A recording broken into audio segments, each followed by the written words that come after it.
Hey guys, I am so sorry that I have not made a video in months, and that is because, one, I just stopped receiving stories that I could share. Two, I didn't have time to film videos. I didn't really have time. I didn't have my own personal time to sit down and make a video. So I'm really sorry. Like, unbelievably sorry. I know people asked me if my channel was done, but I'm going to try to restart it. And you know what?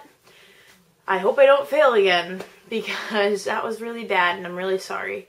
I am starting a job soon, hopefully, so videos might be sparse, but I'm going to try very hard to share videos. So, without a long introduction, this video, or this story, I have been waiting to share this story for months, and it's one of the first stories I ever got, and it means a whole lot to me because this story I'm actually going to read word for word off of my phone, because this was sent to me written by the person who was being bullied, and to hear it in her own words and to just listen to it, it really gives you an idea of how bully victims feel.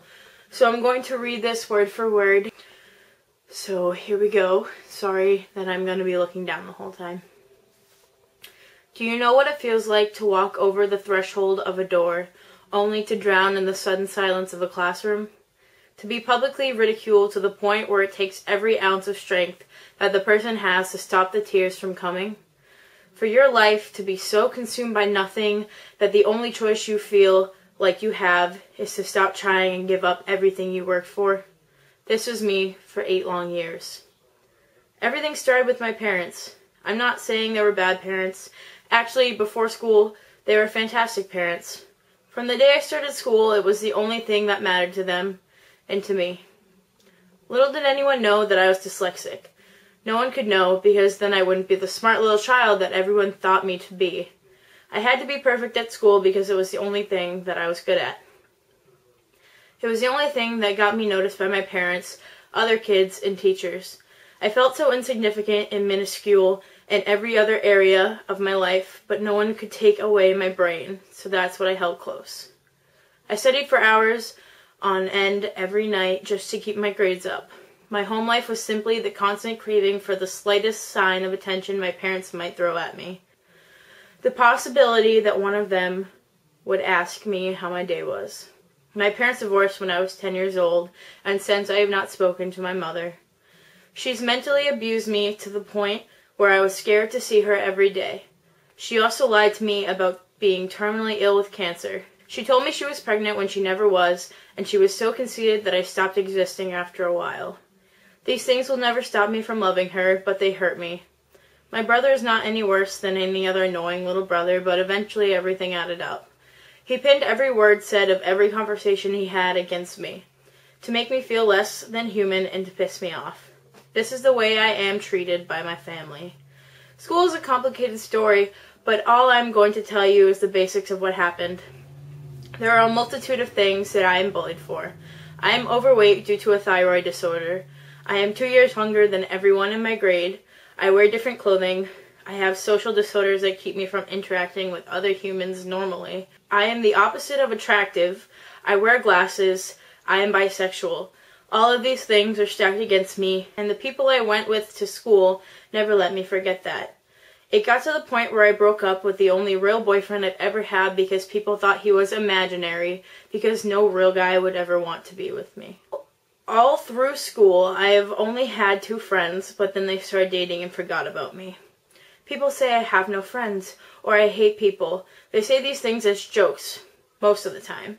When I say these things, I truly mean them. I have no friends, and people have forced me to hate them. At the end of my freshman year, I left school without telling anyone. I left because I tried to kill myself.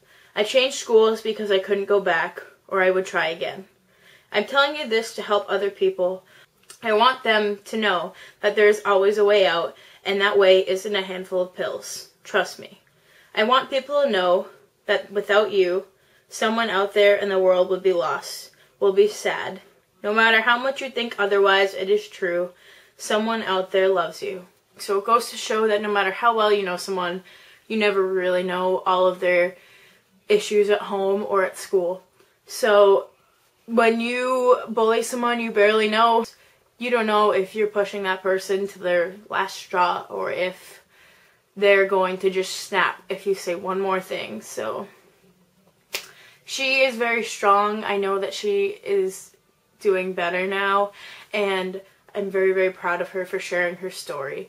So I don't really have much to say on that. I just wanted to share her story. If you have something similar or you have a comment or anything, feel free to share it. And if you have your own story, feel free to email it to me, goodbyebullying@yahoo.com, and I will get to you as soon as I can.